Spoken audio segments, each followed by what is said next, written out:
in Scripture, in the parable of the dry bones in the valley, you're not flesh anymore, you're just bones, disconnected from one another. See? In the beginning was the Word. The Word was that one would come in the eons of time who would perfect God's creation.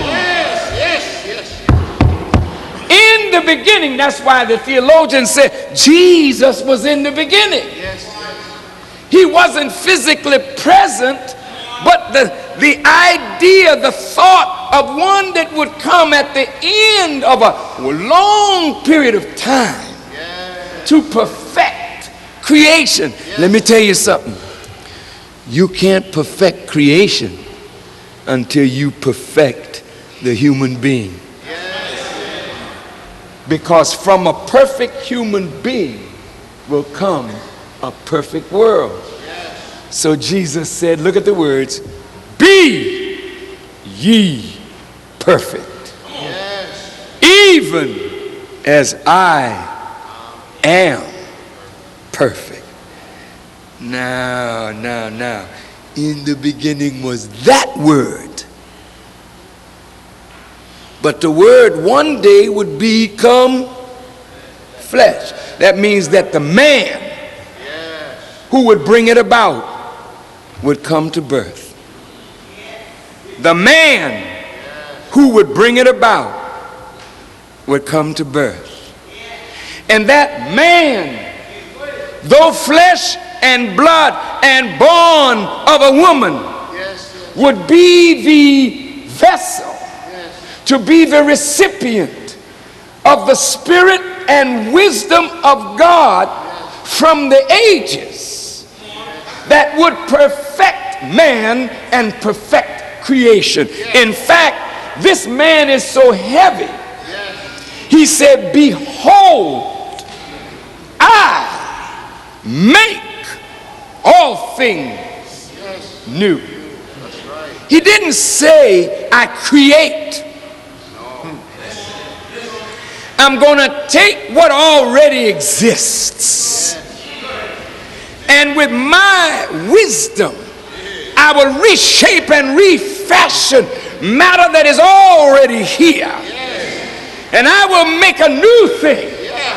I will make all things, not some things new, but there will be a new heaven and a new earth, and the former things shall pass away. So the second Adam is a quickening spirit. Meaning what? That God would visit the dead. Some people who are living inside their flesh. That's what it means. And he would quicken the spirit of a man from among the dead. And he would be the first begotten of the dead and the first fruit of them that slept. Where is he going to find this group?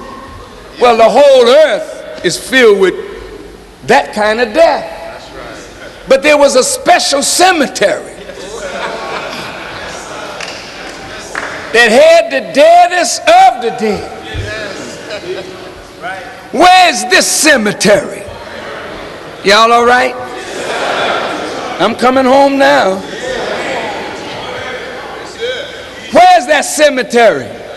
See, look, Jesus talking in Matthew. As lightning shineth from the east, even unto the west, so shall the coming of the Son of Man be. For wheresoever the eagles are gathered together, there shall the carcass be. Now, you see, God sets up conditions that allows the world to come to know him. I really love the way he works. You know, he raised Pharaoh. And he made Pharaoh powerful so he could kill him. It sounds awful small of God. You know what I mean? Sounds very small of a God that he would make somebody powerful and make everybody bow down to that fella, and then he presents himself to the fella and tells the fella, bow down, buddy. And he'd have made him so bloated and puffed up. He said, who are you that I should bow down? He said, you better bow down, boy.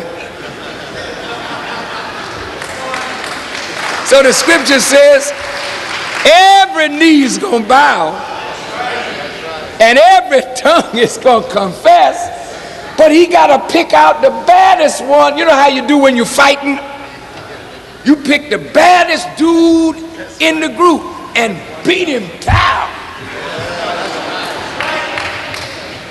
And when you beat down the fella that everybody else is scared of, you ain't got to worry about the rest of them. They all bow down.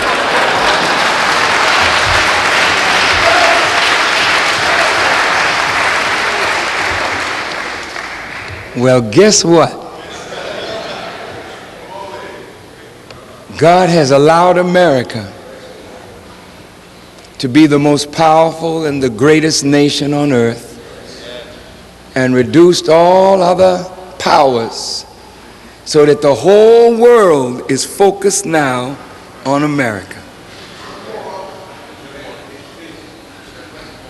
Now you want to know who God is? He intends to make himself known, because you really don't know him. I know. You know the name. The name is good. Christ is good. Muhammad is good. Allah is good. Jehovah is good. Those good names. Hell, but that ain't enough today. You got to know him. And he wants you to know him. So he created a condition that nobody could solve but him. He allowed America to go to the height, and he allowed you to go to the depth. Nobody on earth deader than you. I mean, death is death, you know. You go in a funeral parlor, you don't say, well, which one of these is deader?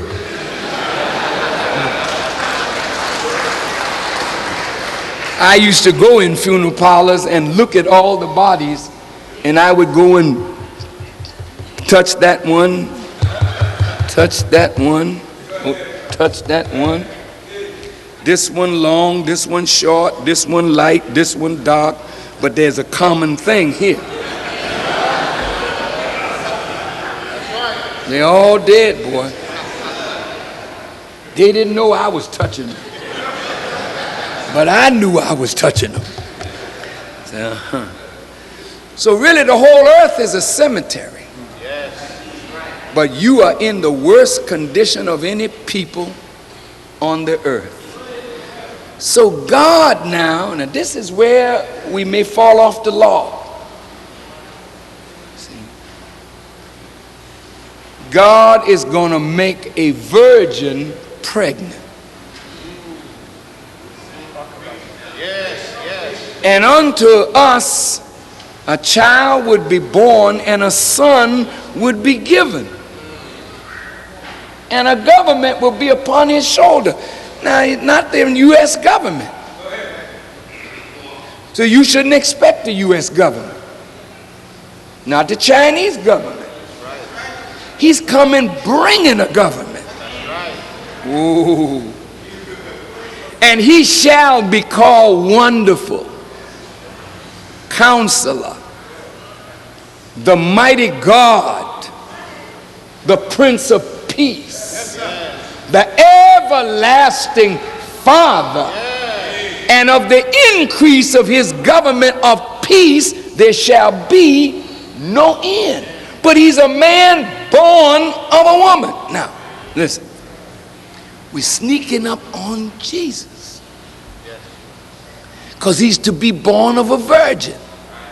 Now, you know the way you all have it, this female, you know, she don't have no man, and one day she's pregnant. And anytime a woman gets pregnant, we may not know who the father is, but she does. Sometimes. Sometimes she's so promiscuous, she says, eeny, meeny, miny, mo.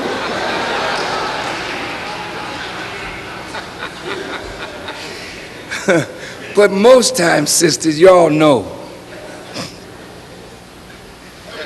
Can you imagine?